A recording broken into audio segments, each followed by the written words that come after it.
Welcome everyone to Green Drinks. My name is Ginevra. I am the program coordinator at Sustainable Woodstock. We're based in Woodstock, cover the Upper Valley, and we are hosting this event tonight.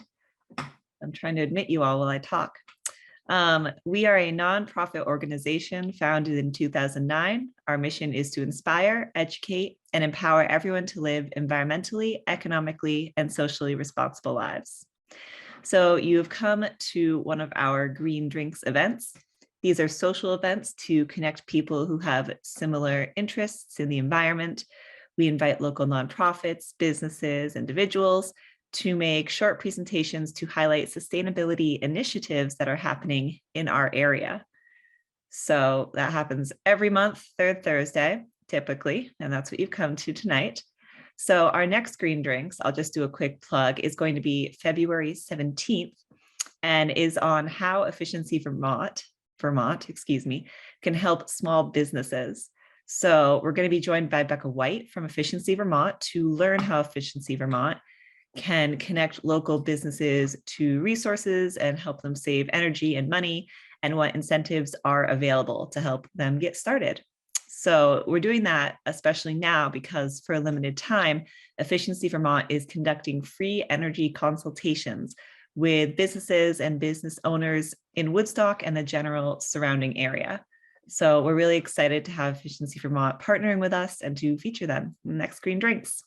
Today, we're going to hear from Ham Gillett, and he gave me a lovely bio here. Ham has had his hands in solid waste, recycling, and composting for the past 30 years. He helped start Woodstock, Vermont, Recycling and Refuse, educating the public during a new townwide recycling mandate, running the office, selling compost, and occasionally driving a trash route. For DSM Environmental Services, he performed some disgusting trash sorts from DC to Dayton to the South Bronx. He was also the office manager. Ham has held his current position for the past 6 years, working with residents, businesses, and schools to understand and comply with Vermont Act 148, the Universal Recycling Law. He is a certified master composter and a founding member of PUTRID, Putrid, People Uncovering Trash Rotting in Dumpsters. All right, I think that is everything from me. So you're all set, Ham. Feel free, take it away. Hi, everybody. Thanks for coming. As you can see, it is still Christmas in Windsor. And I'm told that you're supposed to have an interesting background, so I thought it's better than a white curtain. Gosh, you have a lot of people on here. Ginevra, this goes till 6:30, is that right? We're here all night. No, yeah, it goes 5:30 to 6:30. All right. Ideally. So, yeah. So I much prefer to take questions than to well, I like to talk, but this is primarily for me, it's a way to hear your questions and your frustrations.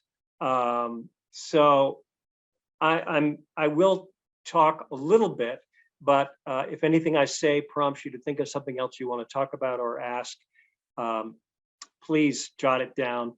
I think we're sending questions to the chat. Is that right? Yes, please put them in the chat. Okay. Okay. Let's see. Well, we just finished Christmas, and I'm just going to run over a few things that I sent out about Christmas. Just primarily two things that I got a lot of emails about. One is Christmas trees, what do I do with them? And one is dead Christmas lights, what do I do with them? Christmas trees, probably pretty much everybody on this call knows that if you have a live one, you can put it in your backyard for birds. You can put it in the woods. You can cut it up, put the branches on your perennials in your garden. Any sorts of things. They're great for winter cover for birds and other kind of creatures. I looked out the window the other day, and there was a Christmas tree in my backyard. And I thought, oh, that's great. Somebody who I offended by my Norwich listserv posting has driven to found out where I live, driven to Norwich, and put their Christmas tree in my backyard. I think I finally figured it out. I think my neighbor put it out and it blew over, but it's great. Now I'm going to have 2 Christmas trees that I can do stuff with.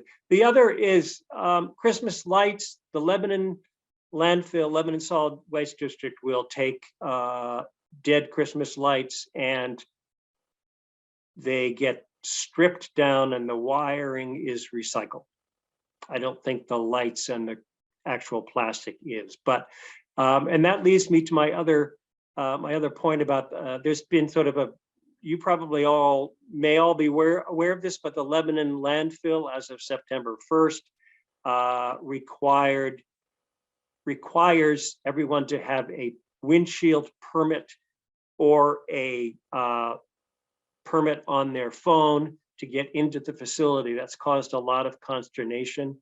When they actually started counting the people who weren't from Lebanon or weren't supposed to be using the landfill, they were kind of shocked. So if you want to use Lebanon and you need to use Lebanon and you haven't got a sticker, you go to their website, which I sent to Ginevra, so that'll show up at the end, but it's basically if you Google Lebanon transfer station or Lebanon landfill, you'll get what you need and you will get a permit.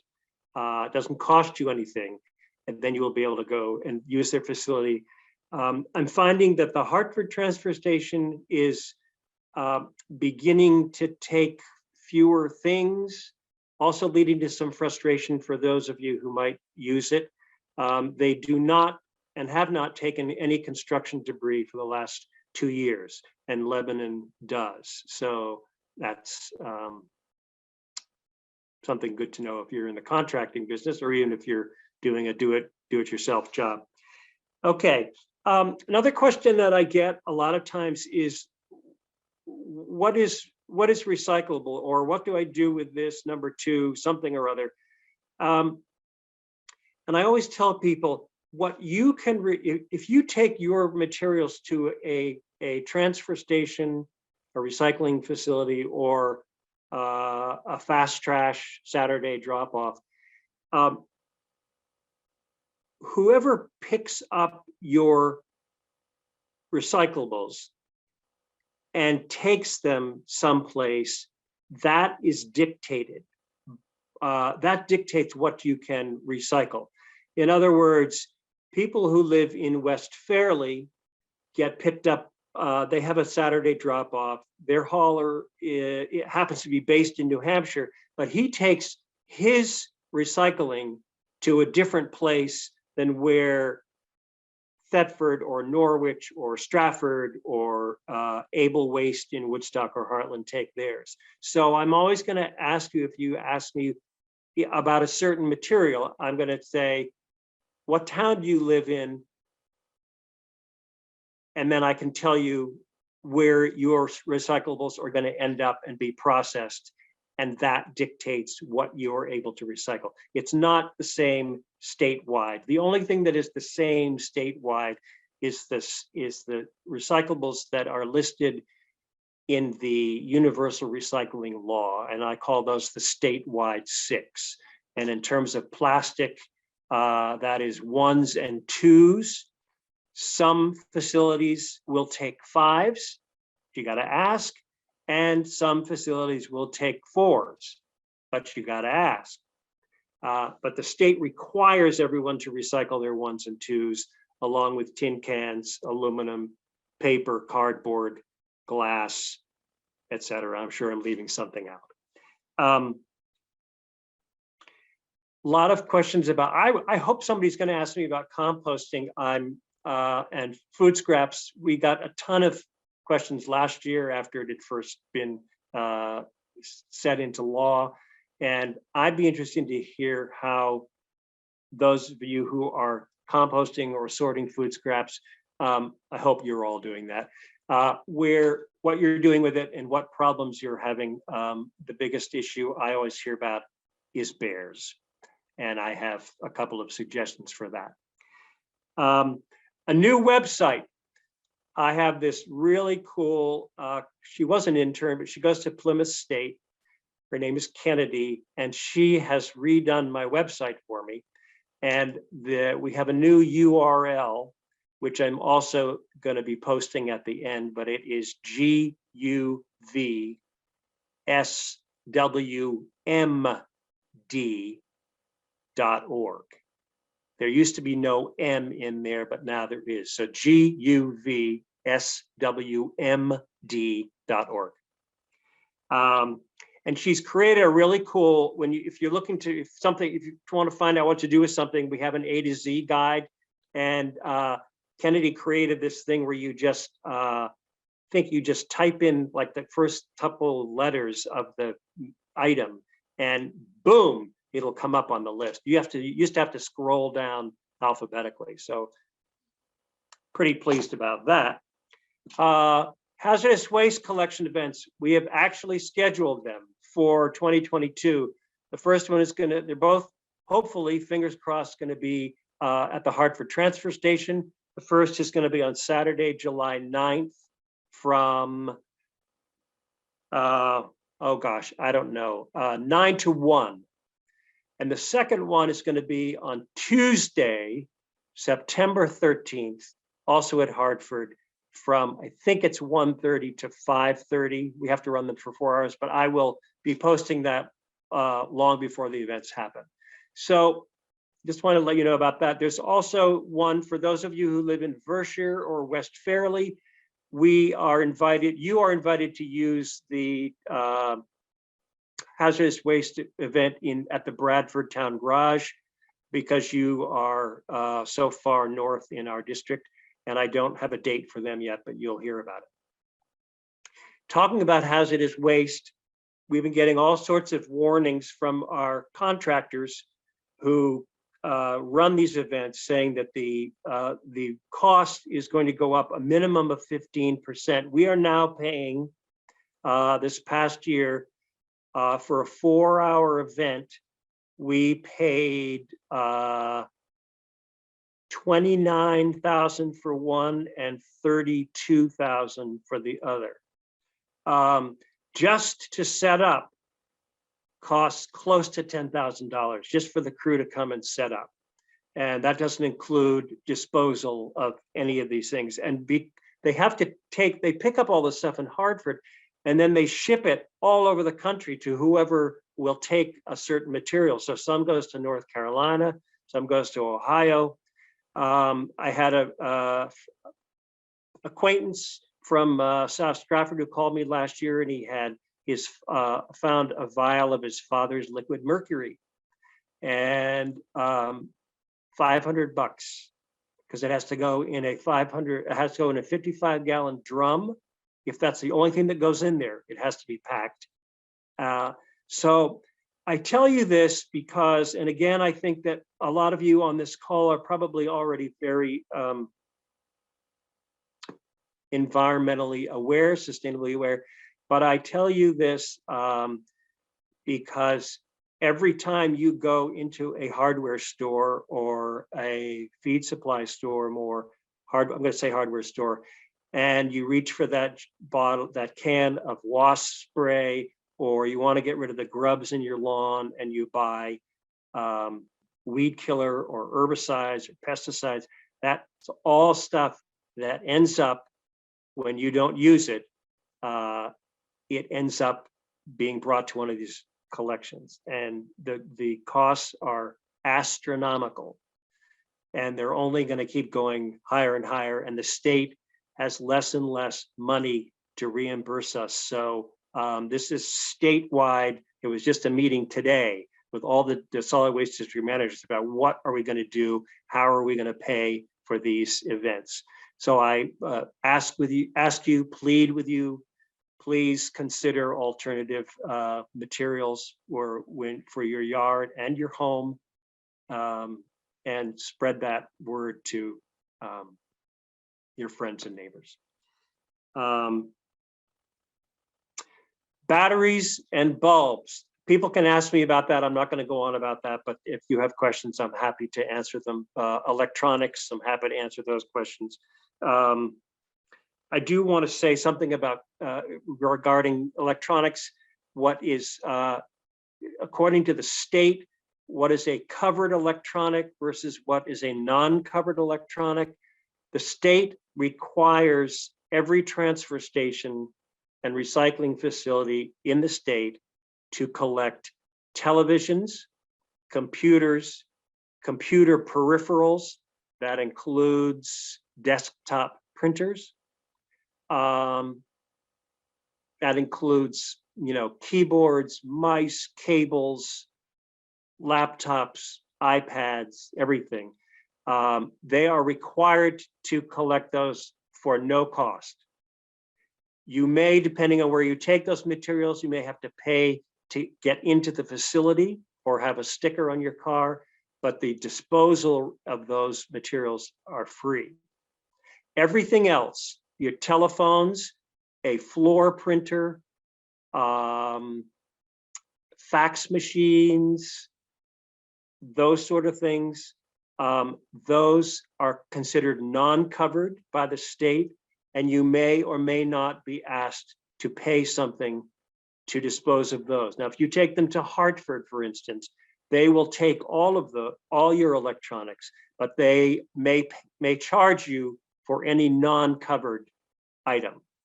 Toaster ovens, toasters, old stereos, that sort of thing. So again, I can ask questions, I can answer questions if you have more at the end.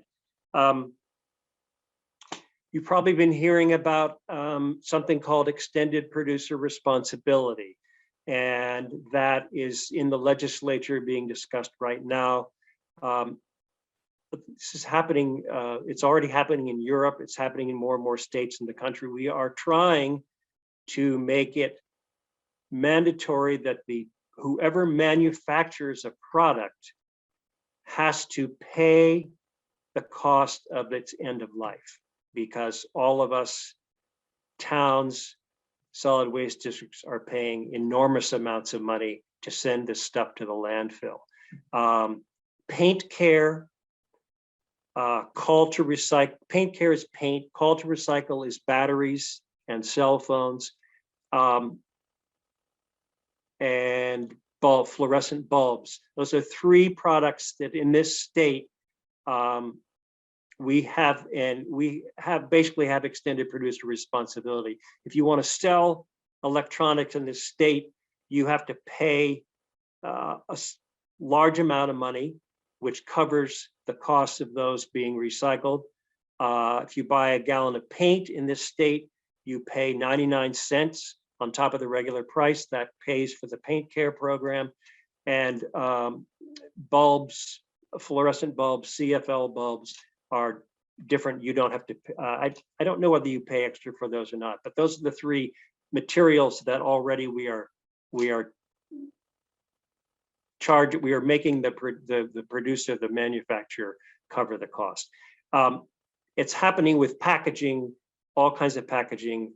So if you hear that EPR, extended producer responsibility, that's what that's about. Happy to answer questions about that. I just found, just read this the other day in 20, this was, I think there's an article in Vermont, in VT Digger.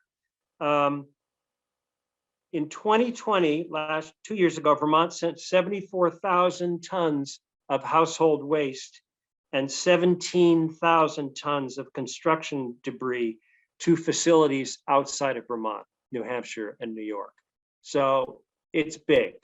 And I just am, every chance I get, trying to make people aware of how much we throw away and try not to buy it in the first place, recycle it if you can. And I'm going to say one more thing, and I say it every time I get to open my mouth, is when you, well, two things. One is when you throw something away, where is away? When you put it in your trash can, where is it going to go? And the second one is when in doubt, throw it out. And this is particularly regarding recyclables. If you have any question whether something is recyclable or not, throw it in the trash. You can call me or email me, but if I can't give you an answer, throw it in the trash, because if you throw it in with your single stream recyclables, it contaminates the entire load of recyclables. And that's why China shut us off 3 years ago and said, we're not taking your plastics anymore because you're putting all this other, pardon my French, crap in with it. So stick to what you know is recyclable, and go from there. And I keep saying we got one more thing, because one thing reminds me of another. In this coming year, there are going to be more polystyrene, styrofoam collections.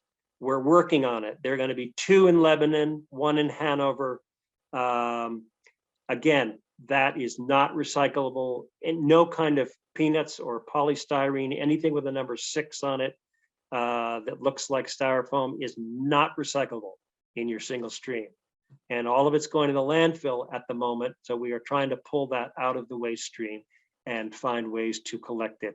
And we ship it right now to a facility down in Palmer, Massachusetts, which crushes it and extrudes it and makes it into more blocks of styrofoam. Styrofoam is 98% air. So I'm done talking. Fire away. Yeah, well, we've got a lot of questions coming in, Good. so that should be easy. Hi, Michael. Do you want to just take Hi. turns doing questions? Sure. Hi, Michael. Hi, Ham. Great talk. I like your Christmas tree. It's still in your house. Those lights, I want you to know, those lights were purchased at the Vermont workshop in Woodstock, which is where Zach's place is now. Used to be Nancy Wickham Boyd's, and they were purchased in 1965 by my parents, and were on my tree every year. And my father always thought they were going to burn the house down. I shouldn't have them on. They're not LED, but I only turn them on once in a while. And they're candles. I mean, they're bulbs that look like candles, and I can't bear to get rid of them. So they come out once a year. That's my contribution to carbon footprint. Okay, sorry. Very cool. Very cool looking. Well, I'll go first, Michael. How about? Sure. I just scrolled all the way back up to the top. All righty. Ham, should we all be tearing the plastic windows out of business envelopes and pasta boxes before recycling them? No. If you do, that will make it easier for the sorting machine, but that's all done. It used to, the old days, you used to have to do that. You do not now. I take them out of my pasta boxes, not out of my envelopes. You do not have to do that. If you want to and have nothing else to do, go ahead. It makes it easier on the machines, but you don't have to. Next question, Ham. Thanks. What happens to glass bottles collected via the bottle bill in Vermont? Are they actually recycled? As far as I know, yes, they are. That's all.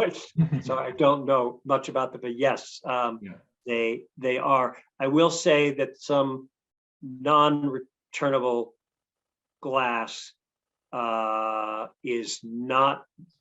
There's a period where it's not being recycled. It's very, very heavy to transport and not worth very much money. And so some of it has been being landfilled. It's also now being, a lot of places are grinding it and using it for road beds and help to sidewalks, but yeah. Great, thank you. Where and when can we recycle small electronics like phones and radios? You already went over it a little bit, but just a summary. If your town has the GUV, the district, will be holding again this year several Saturday collection events where we collect things that you can't recycle or put in the trash. Electronics is one of those. If you, I will also be posting those. You can bring those to one of our events. You can also take them to the Hartford transfer station. again, you need either a sticker for that facility, which you get from your town office and you pay for, or if it's a one-time shot and you don't want to get a permit, they'll charge you $10 for a day pass.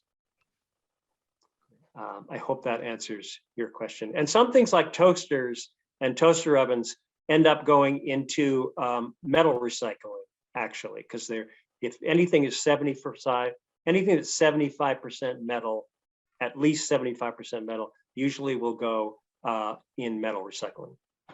Great, thank you. And I'll mention that Sustainable Woodstock does an electronics recycling day in mid-October. It'll be probably the third Saturday.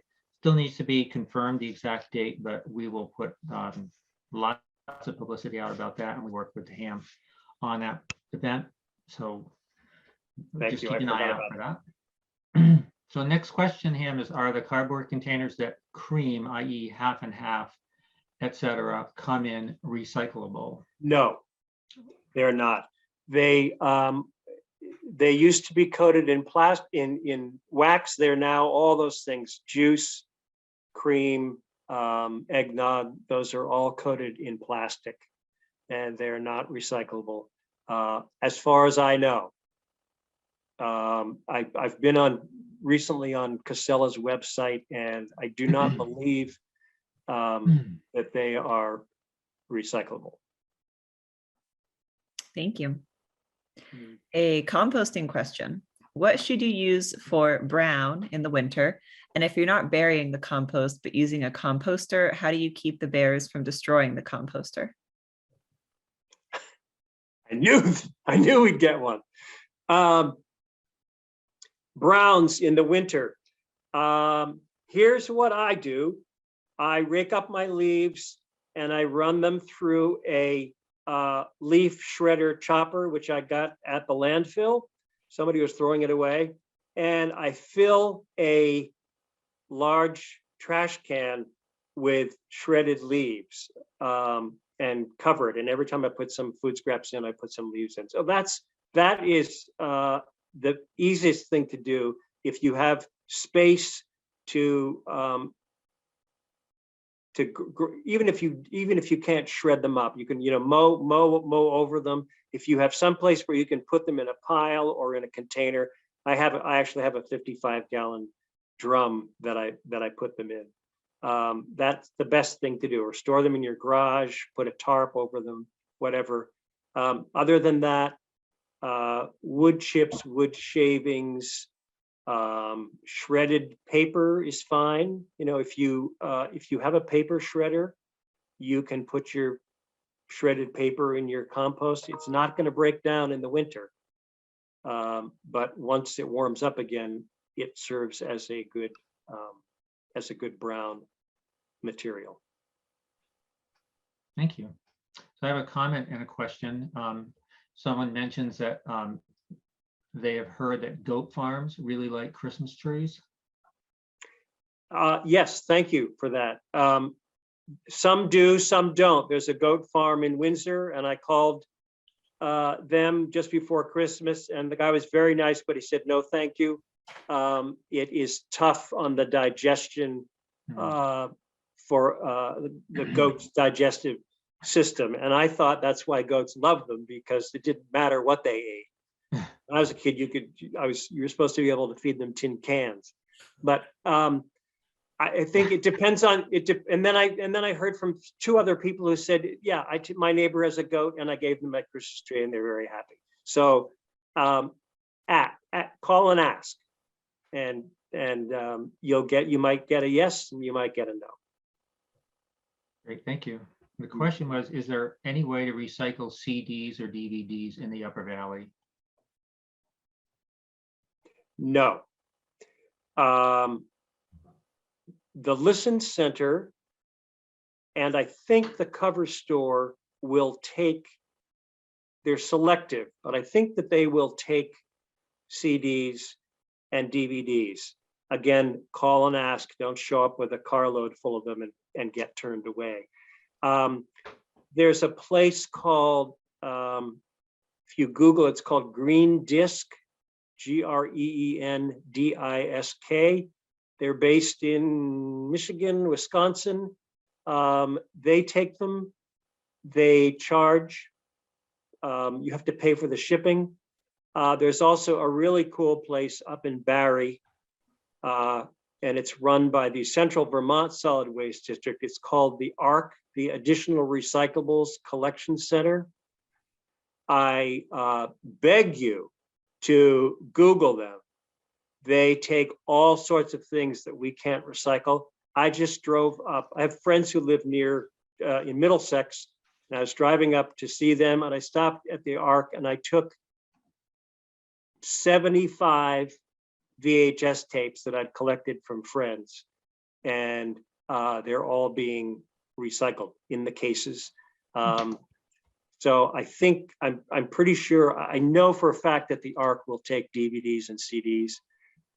Again, go on their website, and they charge like 30 cents a piece for VHS, I think. But you know, if it's great to keep them out of the landfill. They're full, you know, they're made with all sorts of toxic materials. So the ARC, ARCC, or Additional Recyclables Collection Center. Thank you, Ham. I brought a lot of old textbooks there. Great place. So our next one is a comment and a question. It's so frustrating to walk by bulging dumpsters and see them full of plastic bags and food. Despite years of urging, it seems like a lot of folks are utterly clueless about what goes into our recycling bins and what doesn't. What can our towns or our energy committees do to turn this around? Whew, that's a good question. So plastic, say the beginning of that one again. There's plastic film. Dumpsters with plastic bags and food. Yeah.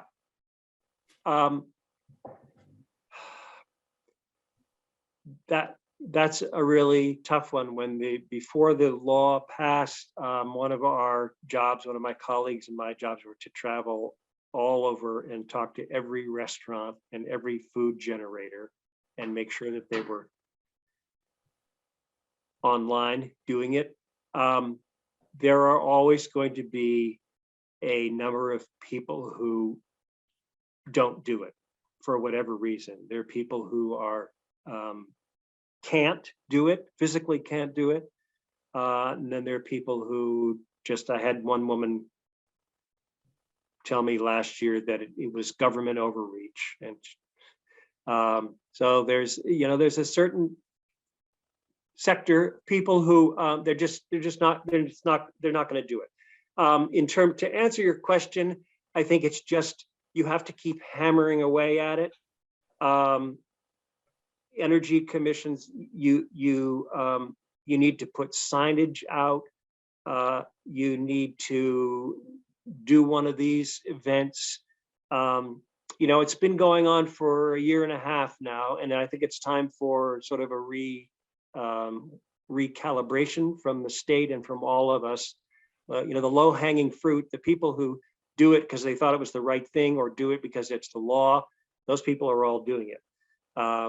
And we just need to sort of not literally knock on people's doors, but you have to keep at it. And if you see it and you feel comfortable saying it to somebody in a non-judgmental, non-confrontational way, just say, "Hey, did you know about the law?" Or "I'm curious why you're not doing it," and be open for any answer that you may get. That's not a great answer, but I think we need more help from the state. And if you want assistance or backup from the Solid Waste District, please let me know. I'm happy to work with you on ways that we can keep getting the word out. Great, thank you, Ian. Another, again, kind of a comment and then another question. Somebody's mentioning that the Lebanon landfill was also accepting Christmas trees for composting. And the question is there anywhere, and thank you for pointing that out, is there anywhere locally to recycle the clamshell containers from the Hanover Co-op, since Lebanon does not recycle them? I'm assuming this is these are the plastic clamshells.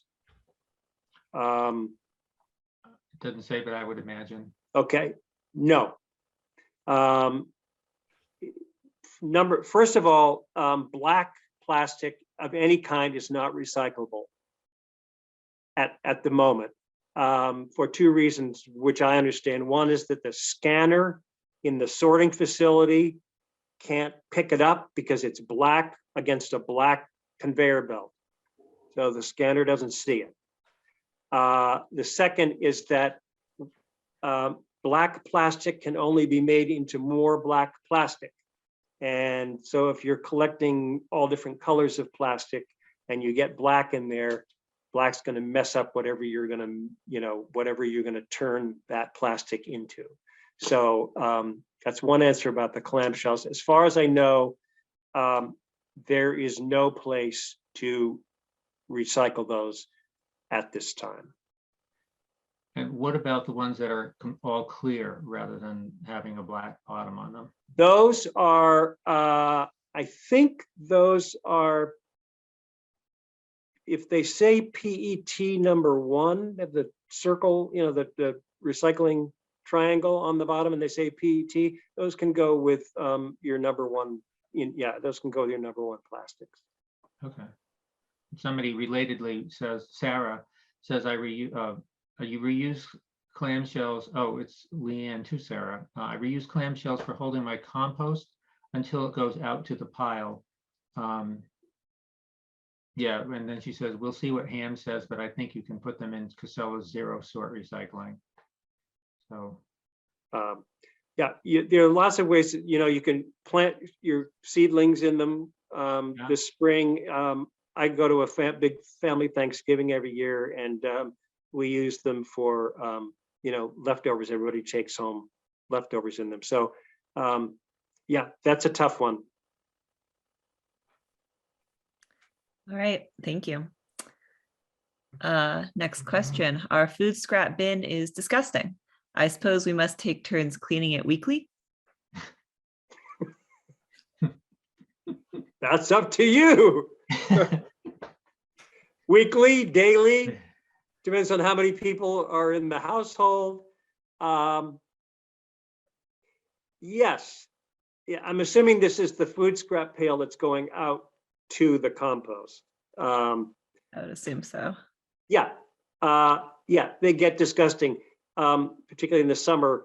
If you put coffee grounds on top, if you drink coffee, put your coffee grounds on top of it. Or I know a couple of people who use, have a little bucket of sawdust under their sink, and they just take a handful and sprinkle it on the top. That helps, because that's all what's happening in your bucket in your kitchen. It is starting to anaerobically digest, and it stinks because it's breaking down. But you need to get it out of your house, obviously, and into your compost pile, where you're going to put some brown carbon materials in with it, and that's going to make the microbes happy. So, Han, thank you. The next question's from Philip, Sustainable Lebanon. Asks he says, Lebanon accepts limited plastic. I've been taking other plastic to the zero sort bins at the White River Junction Co-op, but I wonder if that's a good idea. Don't know where it's going. Any other suggestions? Landfill? My guess is that if Lebanon isn't taking them, that they're probably not recyclable in this area.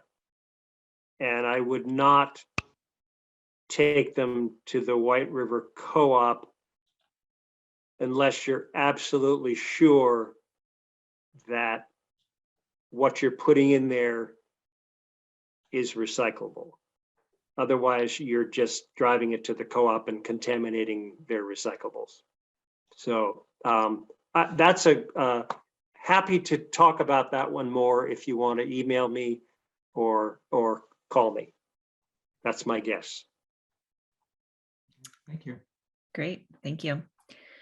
Can you throw meat and bones in the garbage? By garbage, I'm assuming they mean the trash. I assume. Yes, yes. The initial law was that you had to recycle your food scraps, your meat scraps and bones. The state quickly got a lot of pushback about that. So if you were backyard composting, your composter will never get hot enough to break down the pathogens in meat and bones. Also, I'm just reminded as I'm talking that somebody asked a question about bears. Ginevra, remind me to go back. Yeah, if you're composting in the backyard, you can't put your meat scraps and bones. If you're taking your food scraps to a transfer station like in Norwich or Thetford, or I don't think Stratford. No, I take that back. Norwich only. Casella picks up the food scraps at the Norwich transfer station, and they're going to a commercial composting facility with a huge giant windrow, steaming windrows.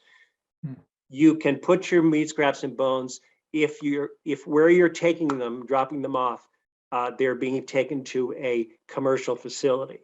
Thetford's goes to a farmer. Farmer doesn't want that. Stratford, I think, also. So yes, you may put your meat scraps and your bones in your trash. And I'll bring you back to bears actually, because the next question is also related to that. I'll just read it, Michael.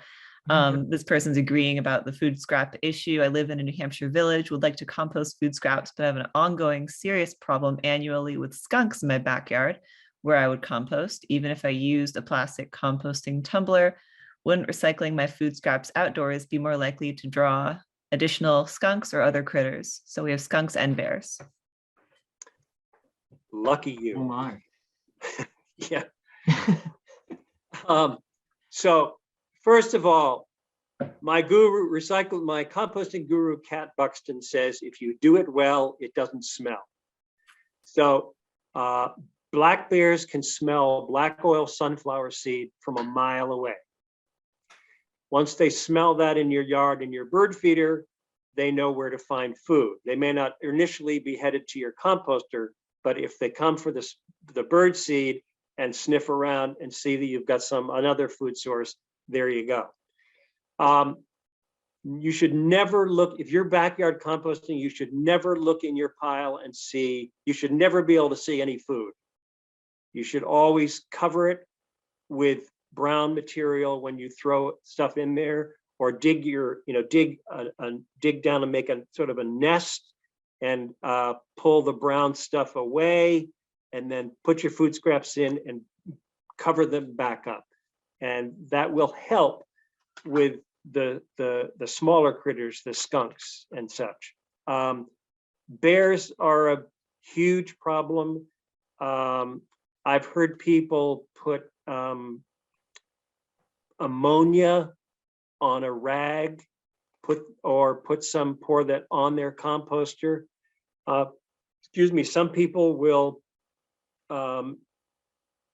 put a strand of electric fence, solar powered one string of electric fence around their composter and or their beehives. You bait the wire with a little peanut butter, and the bear will go for it and get zapped. Won't get hurt, but it'll get zapped and it won't come back. Do not, if it's at all possible, do not just have a pile of food scraps in the woods. That's inviting wild animals to make a connection between you, humans, and food. You're also feeding them things that they wouldn't naturally eat. And it's a bad situation all around. I'm sure there are those of you on the call who are doing that, throwing stuff in the woods. I'm probably not going to stop you, but it's not a great idea. Thank you. So the next, there's a couple of related questions, comments here. Somebody says that Casella does take clean clamshells. Okay. And the question is, what about plastic film bags that are used for padding packages? and somebody says you can take them to the UPS store and they'll reuse them. And someone else says no longer, oh, okay, no, that's a different one. The Hanover True Value loves clean packing peanuts. I don't know of any other shipping place that will take them. I save mine and take them to a friend who is a large maple syrup producer in South Woodstock. And if you know somebody who's shipping syrup, they also usually love peanuts as long as they're clean.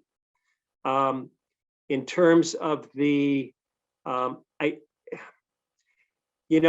far as Casella and the clamshells, that's great. If that's the case, I would go on their website and they have a list of everything they take and things that they don't take. Check that out. That's the source. Most of your recyclables that you put out are going to end up at the Materials Recovery Facility in Rutland, or the MRF, and that's owned and run by Casella. So that's their final destination. I'd be happy to talk about that more too if somebody wants to email me or call me. Michael, what was the other part of that question? They were clamshells. Yeah, the question was, what about no longer usable plastic bags? Who takes them and where do they go and what do they become? Okay. Please do not put them in your single stream recycling. They clog up the machinery in the material recovery facility and they have to stop the machines and pull them out. Take them to your local grocery store. A lot of your stores have a big container out front that will take the actual bag that you carry your food out in, and also produce bags.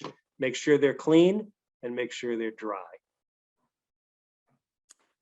Thank you. And I just wanted to make sure, did we address the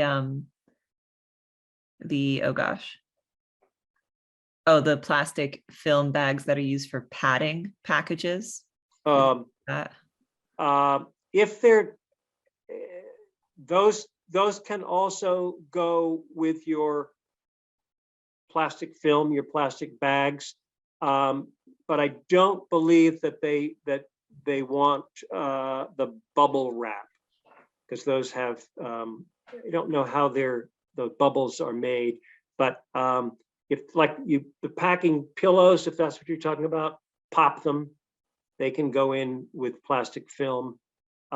If you want to find out about what the store will take, go in and ask somebody, or find out where their plastic bags are going. There are two companies. One's called Trex, T-R-E-X, and the other one is called, somebody help me out, begins with a T also.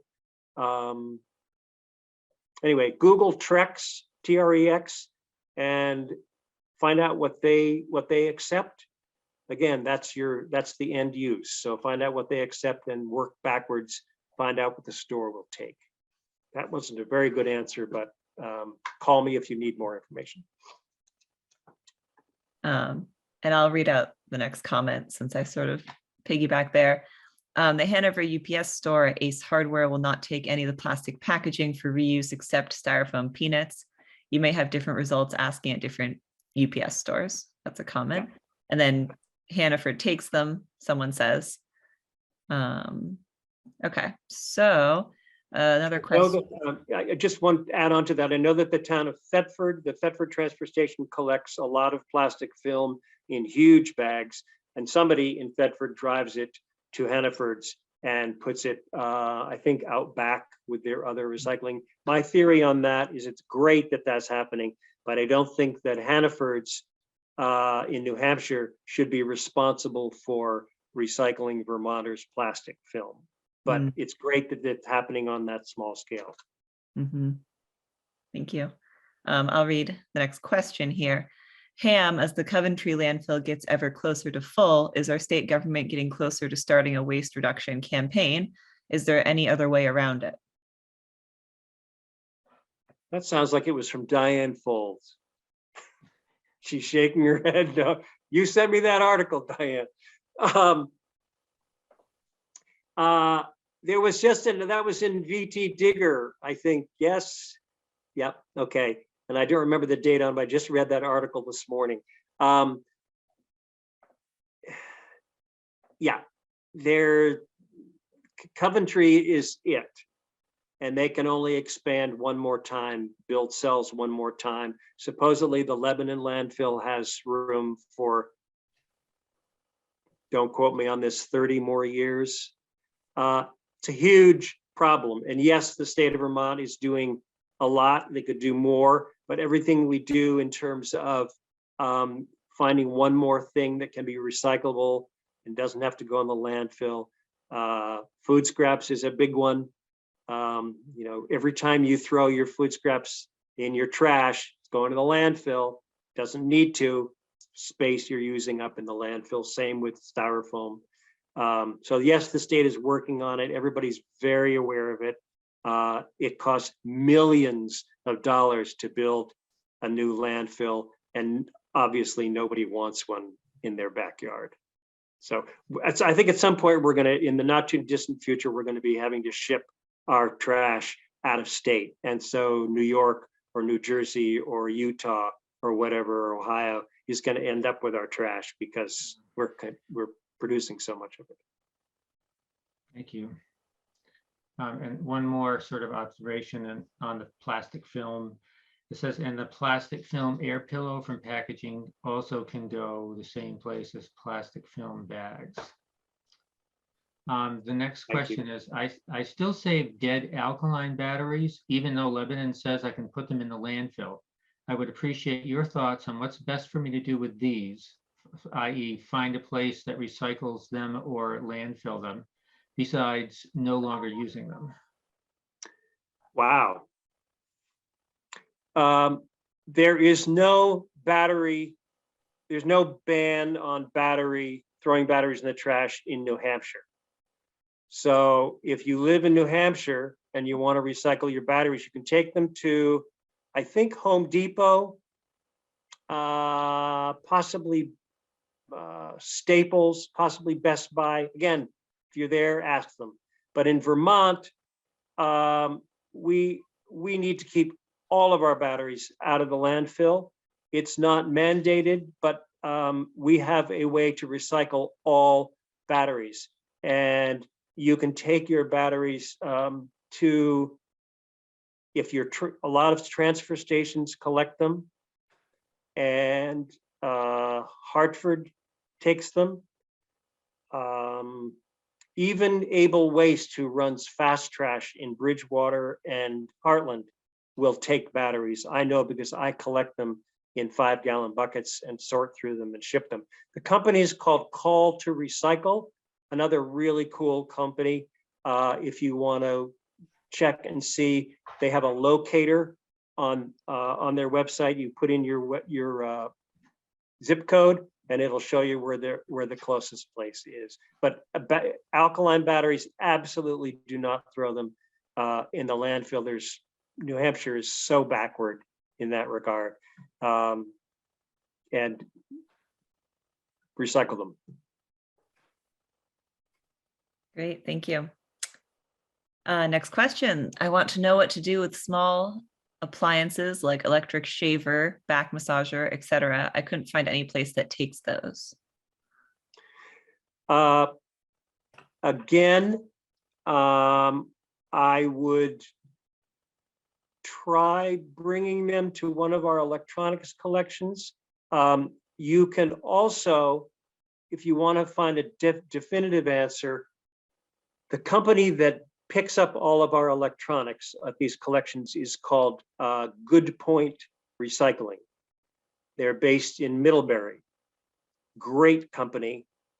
Again, email them, call them, go on their website and ask them about those small things. I mean, when I do these Saturday recycling collections, people bring in all manner of hair dryers and stuff, and Good Point takes it all.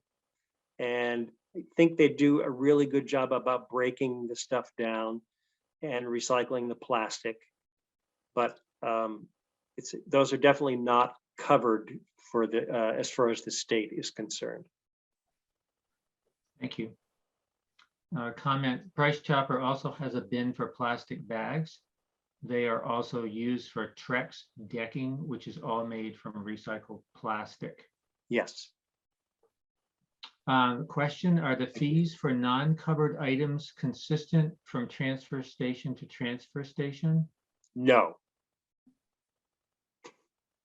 They're not very much. I think they charge by the pound. They charge like 15 cents a pound or something like that. But no, they're I don't want to say what they are because I don't know, but they vary. They vary quite a bit.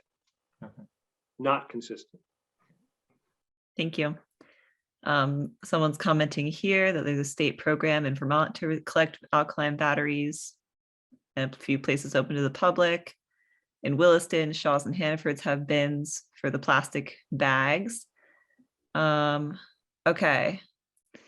Maple syrup tapping lines and taps. I've seen a once a year collection, but can't remember where and when. Does anyone know about this?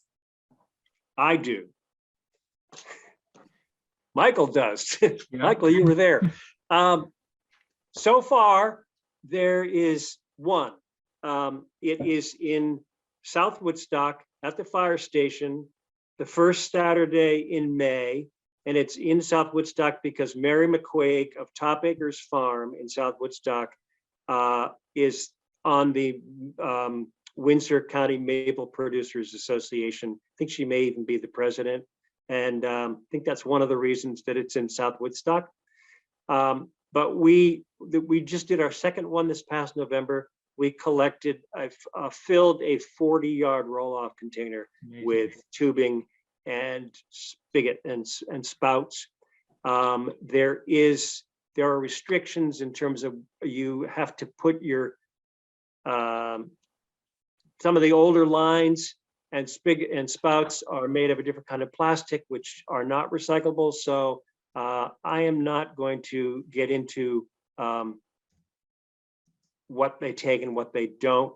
But I think if you Google the Addison County Solid Waste District, they have a whole page about maple syrup lines and taps and tell you how to test whether yours is recyclable. But yes, stay tuned. I posted on all the listservs and as many places as I can.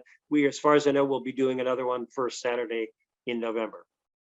And we also included in Sustainable Woodstock's newsletter with like several months out and just keep reiterating it. So keep your eye on our newsletter. If you don't get our newsletter, please email me at director@sustainablewoodstock.org and I'd be glad to add you to it. Right. Thank you for that. I just want to quickly call out, it is 6:30. Are you okay to keep answering questions, Ham, or do you need to head off? You can, it's okay if you can't stay. I'll go on all night. Oh, yay. Okay. I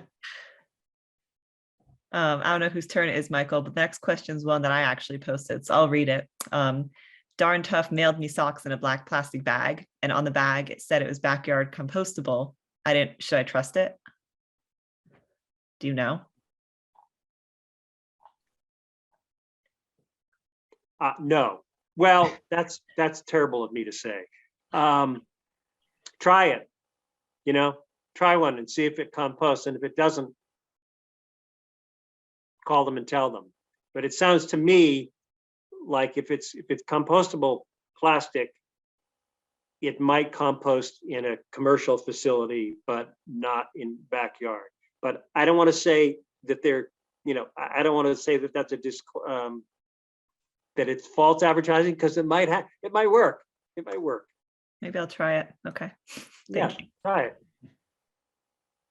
So Sandy mentions that the South Woodstock Firehouse had the maple syrup tubing recycling November 6th this past year. She just wanted to mention that. Yep. And it does cost. It is there is a fee per I think it's by weight. Just so you know, it's not free, but it's pretty darn reasonable. Okay. So the next question, it says HW Sustainable is EPR ? AL. So can you stress how polluting plastic, the making and the plastic containers are, even if they are recycled? Not really sure what certain kind of Is that a certain kind of How, plastic? how sustainable is EPR and question mark AL? So can you stress how polluting plastic the making and the plastic containers are, even if they're recycled? Sounds like the pollution of the Yeah, plastic making process itself. yeah, maybe that's what the question's getting at. Yeah, if that's the case, yes, the whole plastics from start to finish are, their plastics are made of petroleum. So the extraction of petroleum, the processing facility. I'm sure there are, scrubbers and all the rest, but it's all along the line. It's not a great thing. It's absolutely essential to our lives, and you've all seen pictures of plastic ending up in the water and wrapped around turtles' heads and the rest of it. So I would say it's a nasty but unfortunate but absolutely necessary material in our lives. Not a very good answer. If you want more clarification, email me or call me. Thank you.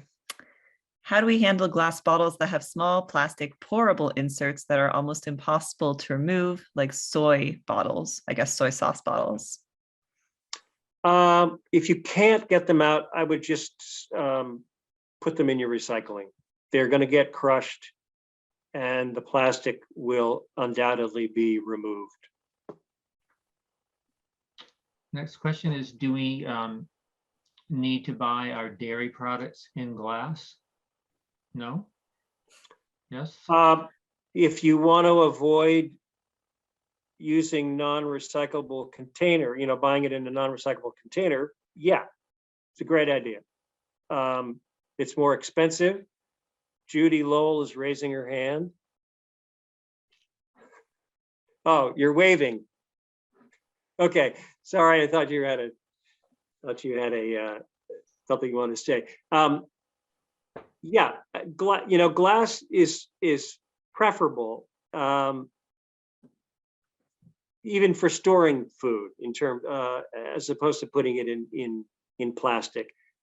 It's more expensive. If you buy your McNamara milk, you do get a deposit back on your bottle. But yeah, a simple answer is yes. If you can buy your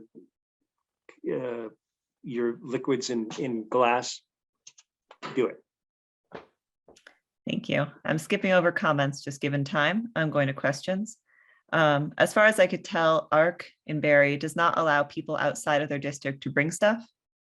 That is not true.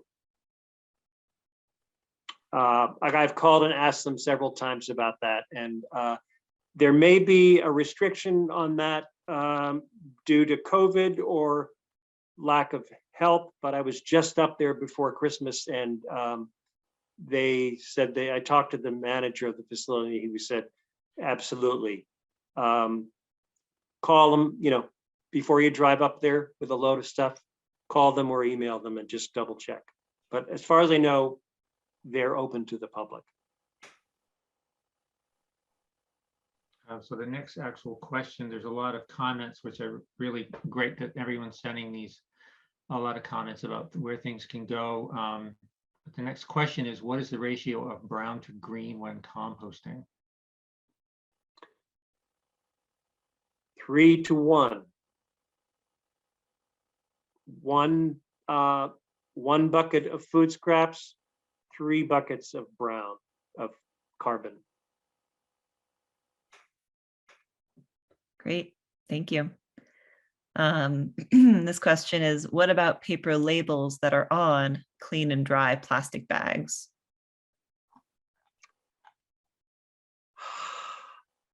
Remove them.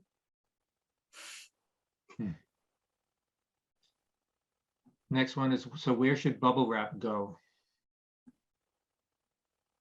To the moon. No. I think they already did Reuse that. it. A lot of people, I'm on every listserv for every GUV town, and I scan the listservs every day to see if I see the word recycling or whatever. Listservs are terrific places to move stuff along. And all the time I see people who either want packing material or want to get rid of packing material. So try that. Other than that, check out the Trex website and see if they take it, and then try taking it to Hannaford's or your grocery store and asking somebody like the manager if they will accept that stuff. And someone's calling out that Tip Top Pottery apparently took bubble wrap and newspaper in packing material that Excellent. they had. So that's an idea. Pottery places Excellent. probably need it. Thank you for that tip. Am I missing any other questions, Michael? I'm just looking. No, mostly just observations about different things. Yeah. Thank you all for these comments. It's really great to Yeah. see people going back and forth and sharing resources. Okay. Wow, that was a lightning round, Ham. Yeah. Oh, I hope I'm gonna be able to see all these comments and questions. Yeah, I can send them to you afterwards. Yeah, great. That's great. One thing I made a note, when COVID is over, I would like to organize, one of the many things I want to do is to organize a repair cafe. I don't know if you've ever heard of one of those, but I went to one in Montpelier. You get a bunch of volunteers who know how to fix things or sew things or put zippers in or fix a lamp. And you have people bring in something that's broken. This is a way, again, to keep things out of the landfill. And then it goes on for 3 or 4 hours. People come by, they get their things repaired. They meet people, blah, blah, blah, blah. All, woodworkers, furniture makers, whatever. But I would like to do one of these. It's in the very early stages. Obviously, we can't do it right now. But if you or anybody you know has a talent, I would like to know about it. And I'm going to keep a list of people, and I will contact you. And you can say that you never heard of me if you want, but I'm going to contact you. I can't fix anything. And so I have such an appreciation for people who can, and I am bound and determined to do one of these. So again, I'm just putting that out there. Let me know if you'd like to be contacted. Do you have a site in mind yet, Ham? No, it's got to be somewhere, the one I went to was in a church basement. So, a community center, an empty storefront, lots of great places in Windsor. Maybe I'll have the first one in Windsor. It's been on my list forever. Yeah, So. same here. Sustainable Woodstock would love to partner with you. And I'll take any ideas you have. Yeah, great. Great. I can restore antique lamps, but I don't think that counts. It absolutely does, Michael. You're on my list. That's my weird hobby. Well, we cannot thank you enough, Ham, and thank you so much for staying after the time. Lots of people are thanking you in the chat. I'll send it to you afterwards anyway. But I think we all learned a lot. We could do another one anytime. Thank you all so much for coming. Be safe and happy recycling.